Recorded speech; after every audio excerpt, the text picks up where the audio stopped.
You've heard the saying, if these walls could talk. This building, standing sentry over the heart of Frankfort, can tell lots of war stories. And this is where pretty much any military event that Kentucky has been involved in started, from this spot.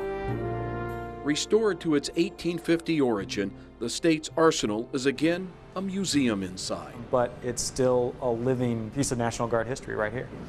Combine a 1933 fire with more than a century and a half of age, and it took painstaking renovations to recapture some of the arsenal's original fabric.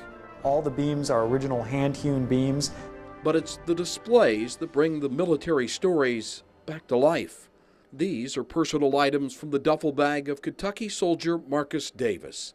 Davis was killed in Vietnam in 1970. The family held on to the duffel bag, but they really couldn't bear to open it. It was too painful for them to think about. With the help of museum curators, Davis's duffel was opened 32 years after he died.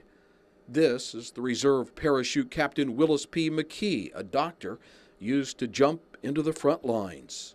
He actually cut bandages out of this parachute to save American lives on D-Day.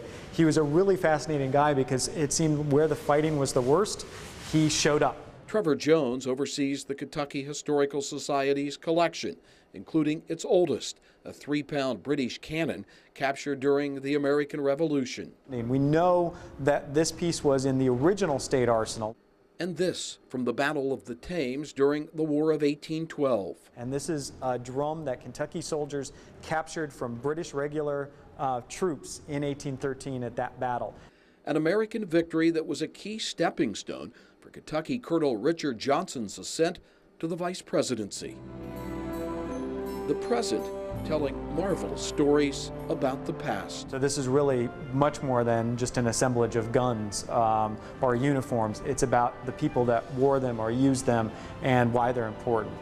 An arsenal of war history. With photographer Brandy Fallbush, I'm Greg Stottlemyre on Kentucky's Backroads.